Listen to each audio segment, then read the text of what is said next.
Good morning. So it's 6:30. We got up at around 6, went and got our food and started packing up. We're just going to have a bit of oatmeal and then head out.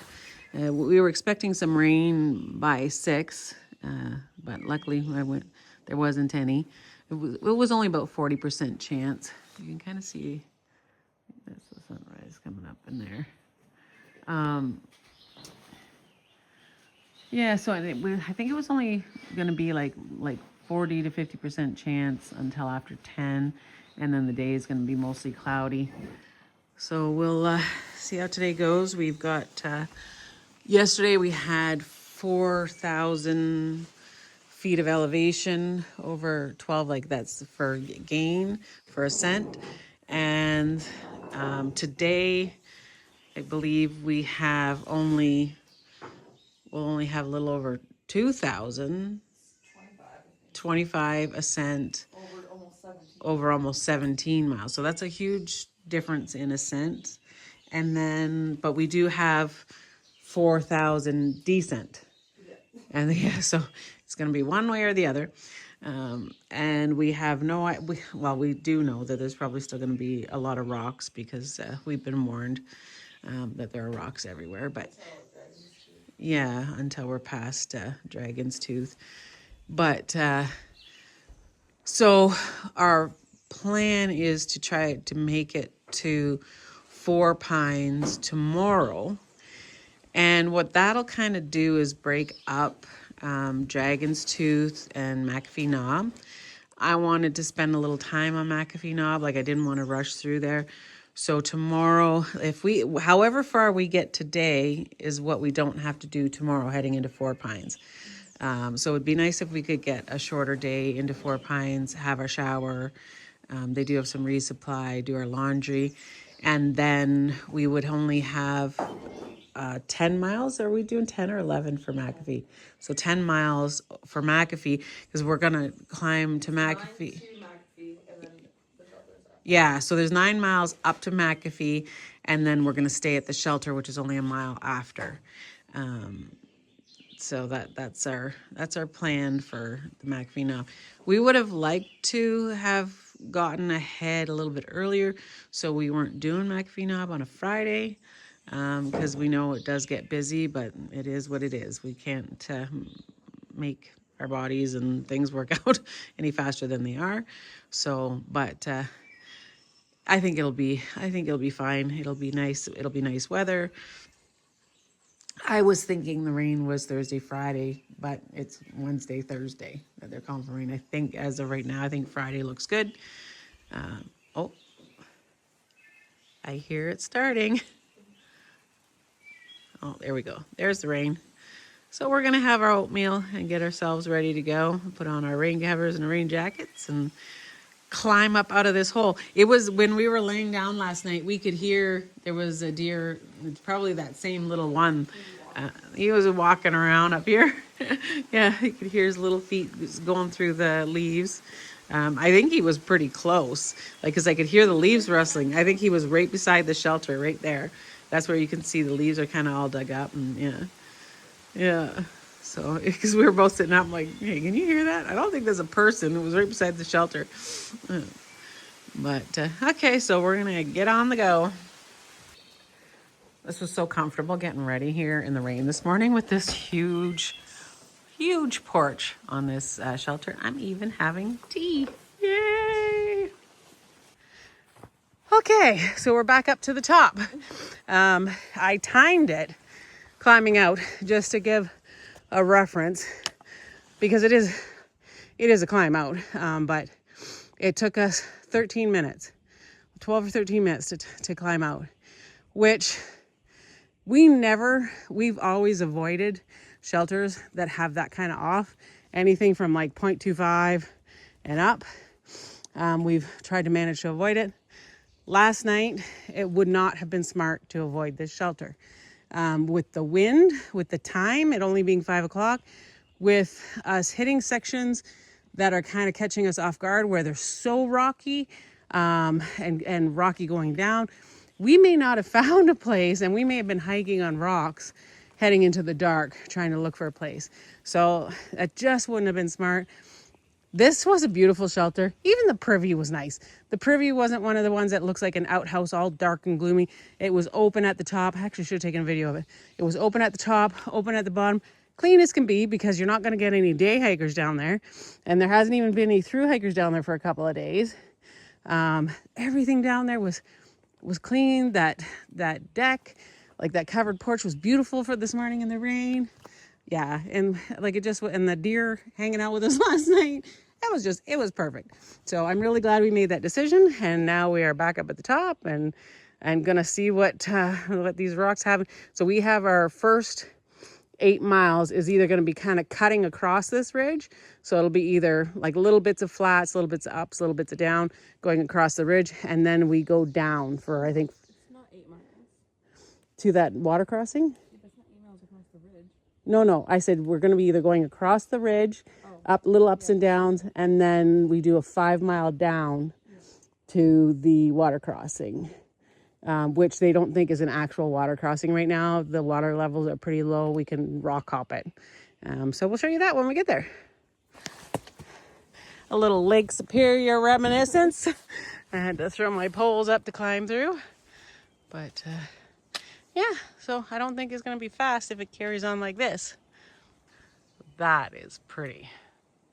Look at that. Almost looks like a bunch of ski hills. Yeah. Yeah. That is gorgeous this morning.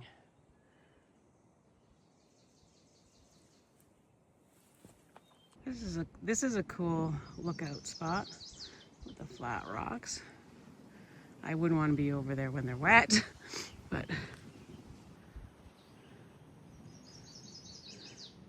yeah, a hiker just came and warned us that we've got a good mile stretch up above that's got some pretty sloped, wet rocks, and to be careful. So, and so far, sometimes when we pick a site that wasn't maybe our first choice, the next day we'll, hindsight's 2020, we'll come across something a half mile up or not far up, and we're like, man, if we'd only gone that half mile, but you never know.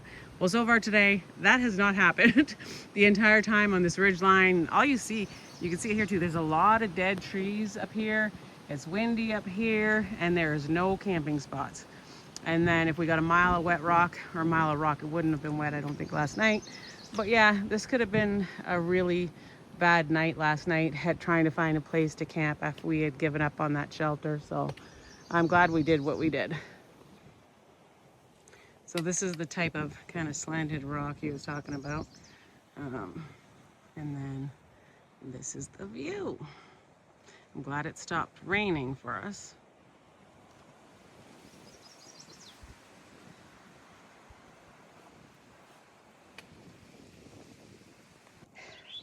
We were trying to get through this whole section before any more rain came, which is starting to kind of drizzle right now. But I needed a little brain break. We didn't do our shakedown hike up on Lake Superior because it's a lot like this. And with my concussion, I was worried about, I'm only 5'3". So when you do this type of thing, you have to really focus where you're gonna put your poles, where you're gonna put your feet.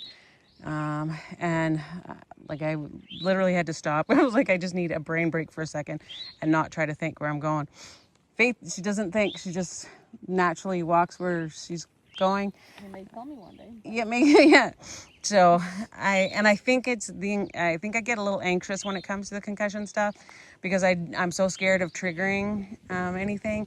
What normally would happen, like if I had to do a lot of focusing and stuff today, I'm probably going to be fine for the rest of the day. But tomorrow morning, I'm going to wake up where either I have something really bad, like when I tried my balance stuff and my head was literally a bowling ball the next morning, or I wake up and everything's just blurry and I feel like I'm hungover and stuff like that. So I think that always worries me when I have to try to think where I'm putting my feet for this long. It's like, yeah, you have to think where you're putting your feet, like when you're going over rocks, but you're not. But when it's slanted like this and you're a little bit scared because you're going to slide all the way down the side of this mountain if you screw up, then you think a little harder. And rather than just like if it's the bouldering is hard on your legs and stuff, but it's not the same because you're not going to go down there. But this This side stuff is taking me a while because I'm focusing everywhere I put my foot. But so we're only gonna say I'm not taking my pack off because I'm scared if I try to put my pack back on, I throw myself down the hill. So we're just sitting here with our packs on for a second and then we'll carry on. So we're down off that ridge now and on more regular trail, and it just started raining again. So that worked out well for us, that it wasn't raining when we were up there, and then started raining again now. I think it's only supposed to rain in the morning and then be cloudy most of the day. So if it's gonna be cloudy most of the day though, there's probably risk of rain as the day carries on. So, but at least we're off that real sketchy stuff there before it started raining again. This is the first time we've seen one of these little orange guys. Hopefully we'll see more of you. You wanna move? Show us how you walk? No. So there used to be a bridge here, but it's closed, it's gone now. So now this is technically a water crossing, but they put rocks here. Faith crossed over there where there's a few little rocks, so I'm going to try this one and see if I can stay on top of them and not fall in the water. We're seeing a lot of deer. I guess we just scared 2 deer. They look small. Oh, I think. Where are you, buddy? Oh, there. Yeah, he's right there. There's one of them. He's looking. He's looking.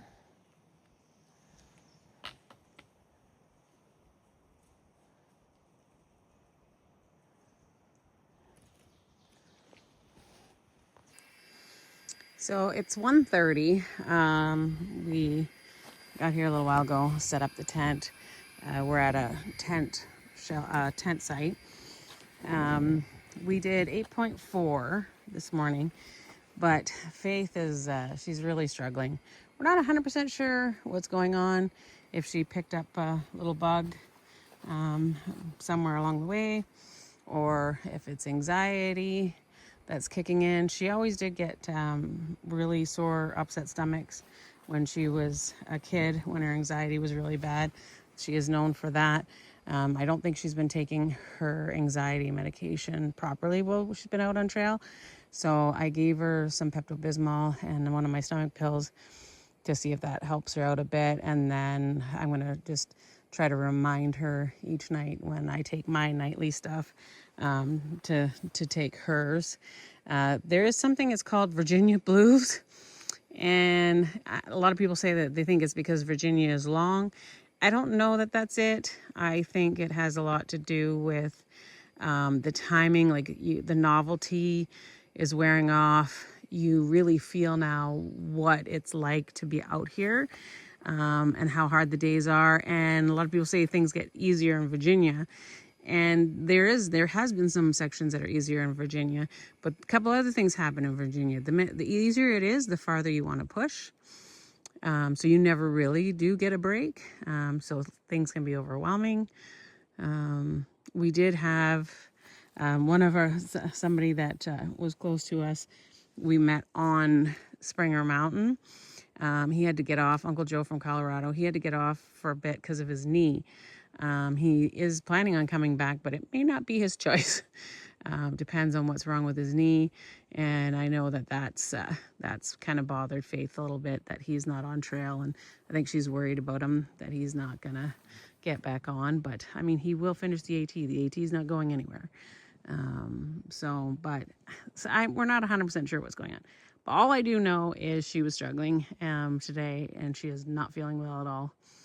And yesterday, we did a 10-hour day yesterday. We may have only it was just shy of 13, but we put in a hard 10. There was over 4,000 feet of elevation. It was hot in the afternoon. We've been dealing with shortage of water, so there's dehydration could be part of the problems too. So there's a lot going on. So we So we stopped here, did an 8.4 today. She's gonna lay in her bed, and then tomorrow that leaves 15 to get to 4 Pines. And so hopefully we'll be able to pull that off tomorrow if she's feeling a little bit better. And so I'm gonna go get some water, and we're gonna have the afternoon resting. It also was a dreary day today. It was raining, and it was pretty dreary, so that never helps anything. So I do have some pack of chicken noodle soup that she can make. Chicken noodle soup always helps everything. And then we'll, yeah, like I said, we'll see what tomorrow brings. Hopefully she'll start to feel better by tomorrow. If not, then we do what we have to do. It's a long way to Katahdin. There's no difference in here than is at home. You're gonna get sick. You're gonna have down days. You're gonna have whatever, and you just have to deal with them as they come, and give yourself some grace. Take the time that you need when you need it. I know we both felt after we had gone 200 miles without a zero when we hit Woods Hole, and we spent 2 days at Woods Hole. That was our first double zero, and we had really good food, and we rested, and both of us, our bodies feel a lot better. They felt a lot better after we left Woods Hole. Like our legs Body doesn't feel good right now. yeah. Faith's body doesn't feel good right now, but she said her legs were feeling better. Certain parts of her body were feeling better. And so these breaks do help. And whatever is going on with her stomach, whether it be a bug, whether it be anxiety, whether it be the Virginia blues, who knows what it is, but we know it's not going to just disappear by pushing through. That's going to make it worse. So she's going to have some rest and maybe some soup. She just didn't really want to talk about food today. So his food wasn't Don't even want to hear the word food. Yeah, she doesn't even want to hear the word food. It's not sounding that great. So, and then we'll see what happens tomorrow. But so we're going to leave it here at 1:30, and we're going to say goodnight and see you tomorrow.